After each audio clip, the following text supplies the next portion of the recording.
আমরা লাভলু ভাইকে সবাই সাপোর্ট করব এবং লাভলু ভাইয়ের পিছনে আমরা থাকবো। এই ইফতার মাহফিলে বিভিন্ন বামুনদি ইউনিয়নের বিএনপির নেতৃবৃন্দ, যুবদল, ছাত্র দলের বিভিন্ন নেতৃবৃন্দ এবং আমার অত্যন্ত প্রিয় খুরশেদ ভাই, যিনি বিএনপির অত্যন্ত ক্লান্তি লগ্নে অক্লান্ত পরিশ্রম করেছেন, আইনি সহায়তা দিয়েছেন, আর্থিক সহায়তা দিয়েছেন, মানুষের পাশে দাঁড়িয়েছেন। অনেক অবদান ওনার দলের প্রতি, ওনার জীবনের মানে শুরু থেকে এই পর্যন্ত বিএনপি নামক দলের যে শ্রম এবং সময় এবং পরিশ্রম দিয়েছেন এবং দলকে ঐক্যবদ্ধ করার জন্য যে কাজ করেছেন, এটা আমরা ওনাকে আন্তরিকভাবে ধন্যবাদ জানাই। আজকের এই ইফতার মাহফিলে আমরা যারা বামুনদি ইউনিয়নের নেতৃবৃন্দ উপস্থিত আছি, 17টি বছর যার যে নেতৃত্ব দিয়েছেন জনাব লাভলু ভাই দলকে সুসংগঠিত করার জন্য।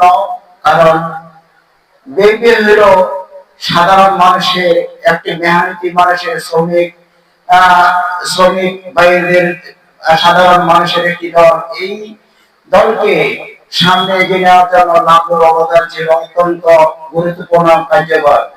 সংগ্রাম আন্দোলনের চুপিসারে সংগ্রাম আন্দোলনে আজাদ ভাইকে সহায়তা করার জন্য উনি অত্যন্ত পরিশ্রম করে গিয়েছেন। হয়তোবা সামনে কয়েক মাসের ভিতরে একটি ইউনিয়ন পরিষদ নির্বাচন হবে। ইউনিয়ন পরিষদের স্থানীয় নির্বাচনে এমপির ভূমিকা অত্যন্ত গুরুত্বপূর্ণ। এমপি সাহেবের মন যাই করতে পারবে, সেই বামুনদি ইউনিয়নের চেয়ারম্যান হবে। কিন্তু হলো নেতা কর্মীরও একটা দাবি থাকে। নেতা কর্মী যদি মনে করে যে বামুনদি ইউনিয়ন থেকে একজন সুযোগ্য নেতৃত্ব বার করে এমপি সাহেবকে একটা উত্তম চেয়ারম্যান উপহার দিবেন, তাহলে নেতৃবৃন্দের কথা এমপি সাহেব রাখতে পারে, নেতৃবৃন্দের কথাকে গুরুত্ব দিতে পারে। তা আমাদের অনেকেই তো চেয়ারম্যান ইলেকশন করবে, যেমন আওয়ামী লীগের সময় চেয়ারম্যান প্রার্থী ছিল 8 জন এবং বিএনপির 8টা প্রার্থী থাকবে। এর মধ্যে আমাদেরকে নেতৃবৃন্দ মিলে বাছাই করে নিতে হবে, কারণ চেয়ারম্যান তো একজন। তাই এর ভিতরে আমরা লাভলু ভাইকে সবাই সাপোর্ট করব এবং লাভলু ভাইয়ের পিছনে আমরা থাকবো। এবং লাভলু ভাই যাতে সফল নাম হতে পারে এই বিষয়কে আমরা যতটুকু আমাদের সাধ্য মতো বোঝানোর এবং সমর্থন করার আমরা সমর্থন করে যাব।